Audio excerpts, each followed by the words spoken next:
Hey, it's Derek from Tech Time. Today, we're the best friend of every digital nomad craving extra screen real estate without too much extra luggage. Let's dive into the world of portable monitors.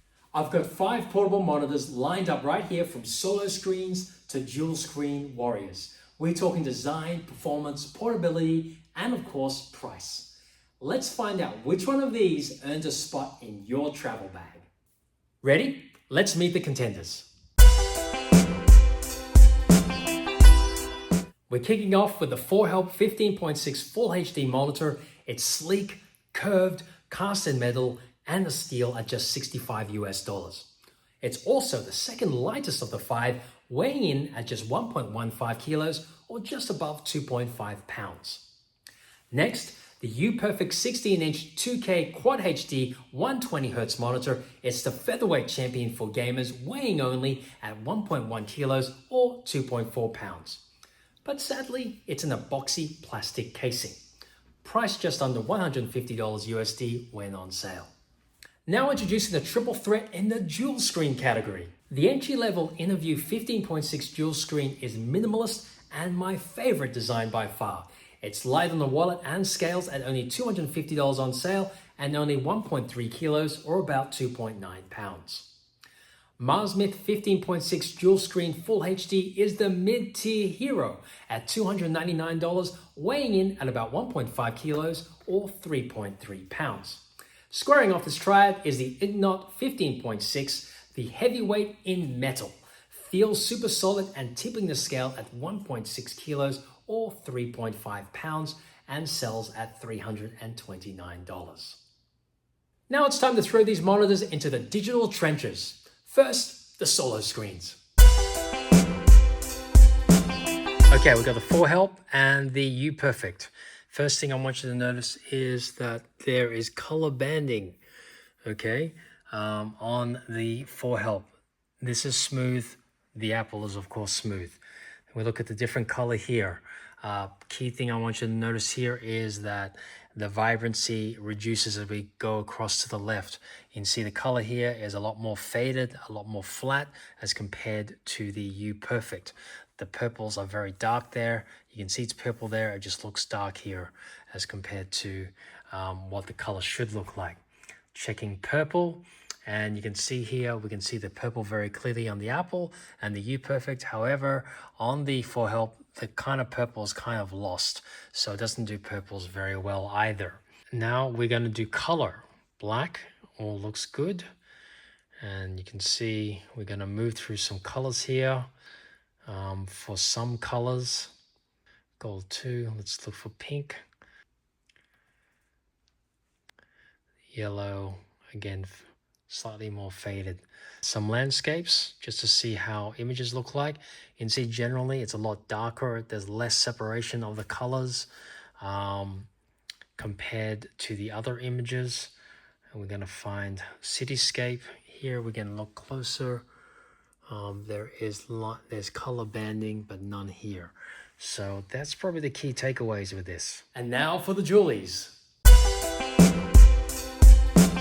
Main thing I would say, just looking at both of these right now, is that the Marsmyth has slightly better pinks. You can see there's a little bit more pink here and there compared to the Innoview. You can see how that looks there. Okay, let's try another color. These are yellows and reds, and you can see that this is more yellowy. Doesn't have the Innoview does not show the reds as much as the Mac monitor and the Marsview. So you're losing a bit of red here, as well as the purples are darker. They're not as vibrant. So less vibrant, more faded. Let's try purple. And this one here, you can see that the Innoview is lacking the purples. They're kind of like lost in the blue. So it's not doing purples that well either. All right, now we're going to check just some standard flat colors. This is black. We got some lavender, blue violet, electric blue. Okay, seems to be pretty good. Red. You can see the Innoview is slightly less, is more faded. We go yellow. That's generally okay. Green. And one thing that you'll notice here is that there's a slight difference between the bottom and the top panels. I'm not quite sure what that is, but I've noticed that across all the dual screens. It's not 100%. Now we're just going to try white now. And even more apparent is the color difference. Yellow, red, orange, green.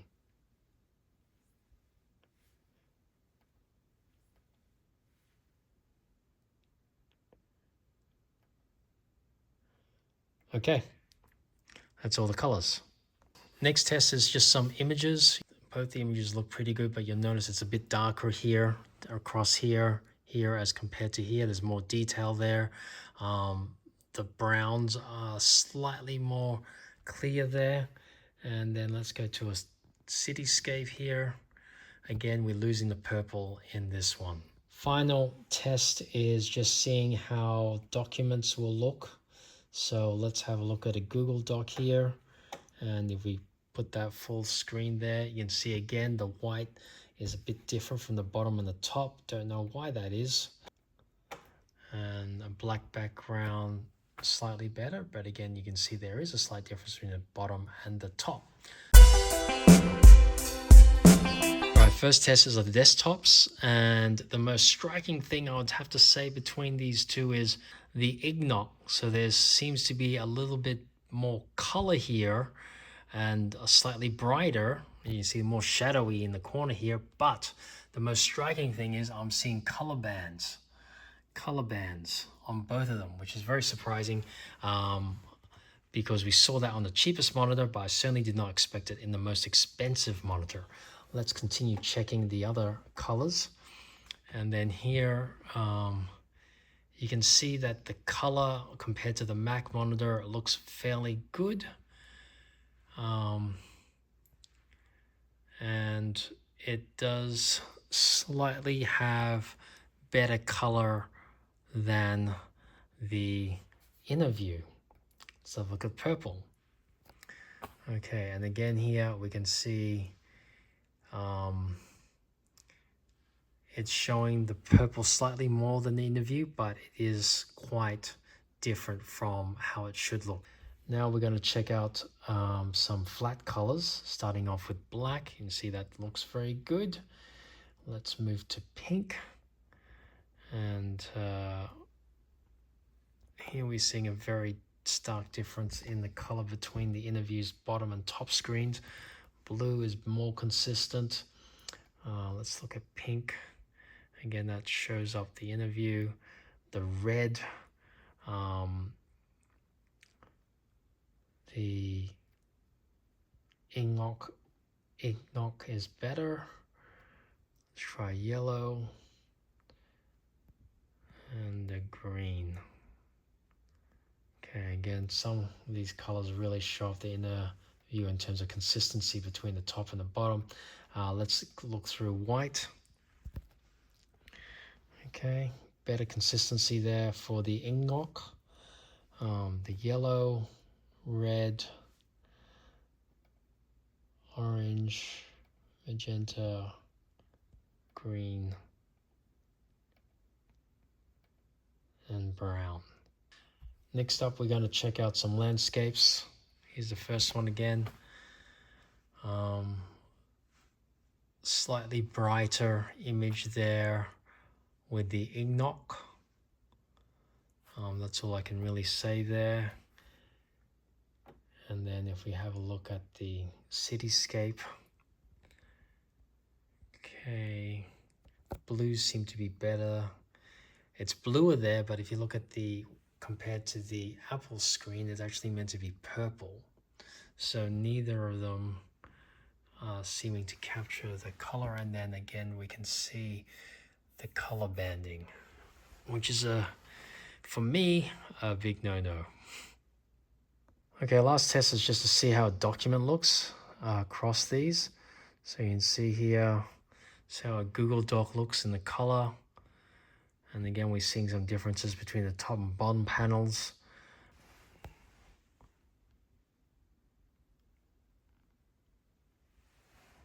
Okay, looks pretty similar.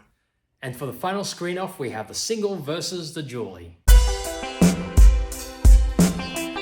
Firstly, want to make sure that we've got the same settings. So I'm just clicking on here to see what we've got there. You can see we have 90, 90,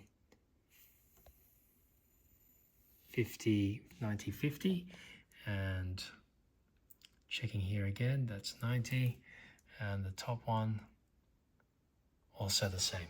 Okay, let's firstly look at this color here. The greens and all that seem to be very good. I can't really say there's that much difference between these two, so I'd say that's a pretty good across the board there. Let's quickly have a look at the oranges,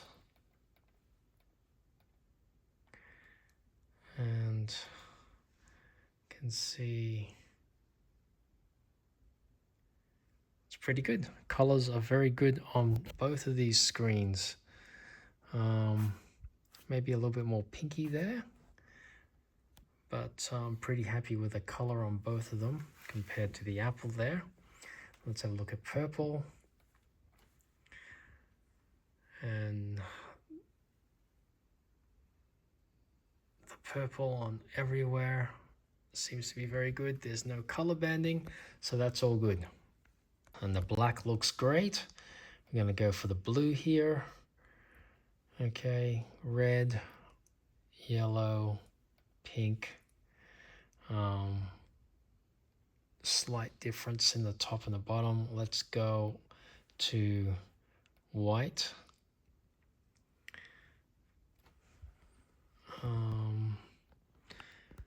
It actually looks a bit yellow here on the video, but it is actually white. I think it's got something to do with the color white balance. The red all looks good. Purple, orange,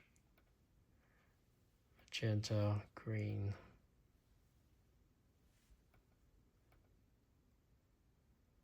Okay, again, we notice a slight difference between those two, but generally all those colors, moving through them, pretty good across the three screens, pretty close. Not exact, but probably good enough. And the images on all of these look pretty good.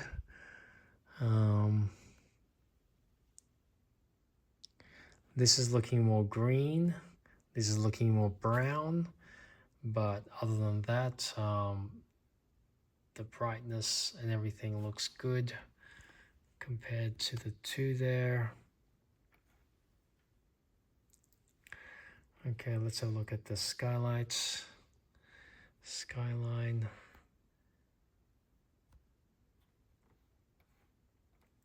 Have a look here. Looks pretty good. There's no color banding anywhere. Very good. Interesting. That looks the whitest, and it is in this instance. I don't know why, but the top image, when we've tested this, as you've seen, is whiter or brighter at the top. But with my bare eyes, this is a good white. That does look whiter, and these do look similar. Very interesting. Let's check out how black looks. So one thing I will say is that this monitor does look a lot clearer. It is, of course, a 2K monitor, so you expect that. So that's one of the things why I like this monitor slightly better. It looks a little bit like just not as clear on these two. So Forhelp is the best for those on a tight budget but are not color snobs. Uperfect, on the other hand, is the lightest, best display, 16:10 ratio, perfect for those of you who want good color reproduction at a reasonable price. Innoview is where style meets simplicity in the lightest and most modern looking of the jewels, but it struggles with color. Marsmyth has rich colors, but average looks. And Ingnok, well, it's built like a tank, but kind of performs like a mule. Forhelp and Innoview didn't quite make the cut for me, just too much compromise on screen performance. Ingnok comes slightly better in third place, leaving the winning screens to Uperfect for solo and Marsmyth for duels. Now I need help to decide to go solo or dual. What do you think? If you found this review helpful or you got some questions or thoughts you want to share, just leave them in the comments section below. Links to all the monitors are in the description, and yes, they are affiliate links. They help me to continue to be of service at no cost to you. So thanks in advance. Anyway, smash that like button, subscribe, and ring that notification bell so you won't miss any new videos from me. Thanks again for watching, and catch you in the next one. See ya!